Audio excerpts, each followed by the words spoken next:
Alright, so the original plan for this video was going to be a voiceover with a couple clips shot in. I ended up not doing that because I have zero patience and I kept forgetting to record it, so let's do it live. If you can call recording a month ago and then getting hit by school live. But yeah. Anyway. Here we go. So the standout of this update is probably going to be the 0.5 gallon Picoscape. Sorry for the mess. As you can tell, it's definitely been overgrown with algae. I was originally planning to make a 6-month update, but evidently that didn't pan out and I just kind of forgot about it because of school. As you can probably tell, nature kind of ran away with this one, and you can see all sorts of random shit floating around in there. It's kind of turned into an unofficial packing station, and I should probably start moving the animals out now that they're getting a little bit bigger. Don't worry though, you guys will definitely be hearing from this aquarium again, especially since the whole point of this video series was to show what a tank would end up growing like, even if it's not the way we want it or expected it to. That and I need content, but you know, that's not the point. This charming little group of idiots you might also recognize from the Picoscape video. This is a little colony of glass bellies, and they've been slowly chugging along during the last 6 months. There's definitely a couple more fry in here, and I should probably upgrade them soon. But for now, they're still in here. I need to find a good place for them to move to. Then we move on to my least favorite filming tank of all time, the 30-gallon tall. And yes, that is a 5-gallon tank sitting on top, don't worry about it.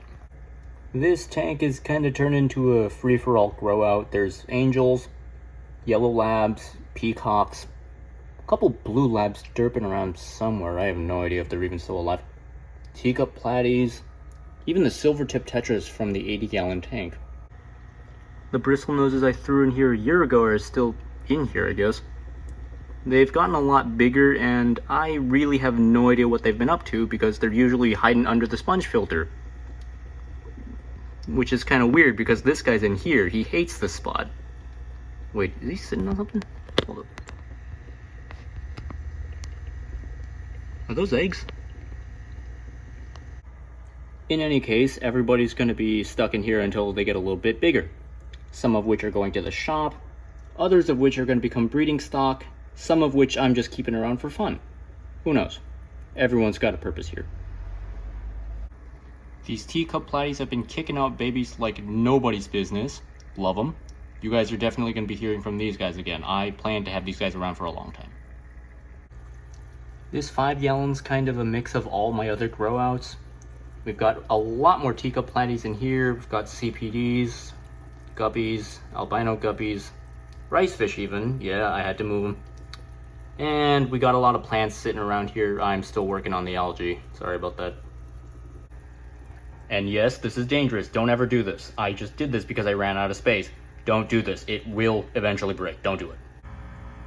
As for the old rice fish tank, it kind of got out of whack.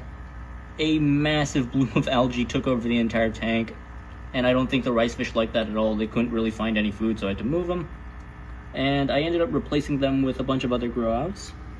Here are some peppermint platies. We've got a whole bunch of baby convicts down here. They're doing a lot better in this tank than the rice fish were, so I think I'll keep them around for a little bit longer. But this is probably going to end up transitioning to a second stage fry grow-out tank rather than an actual breeding tank because, well, again, the fish that are going to be going in here aren't really meant to fit in here. This is a bucket. Dear God.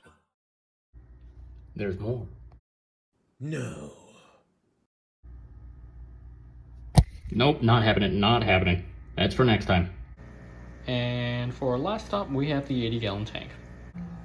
As you've probably noticed, everything's a lot less green. Mostly because these two little bastards decided to pull everything up. Convicts are beautiful, and I love them. And it's even better that these two are short bodies. But sometimes, man, you kind of just have to ask yourself, what am I doing with these two? The angelfish are also, interestingly enough, finally starting to kick into breeding mode. I haven't done a water change in here for like 4 months, and Would you look at that? The angelfish, their breeding tubes are starting to drop.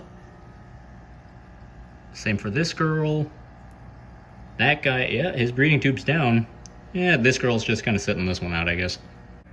Even the normally lazy bristlenoses are getting in on the action. This little guy managed to dig his way under this entire log, and he's hollowed it out from the inside entirely. There is no more wood in there. You want in, little lady? I'm sure he can fit you in.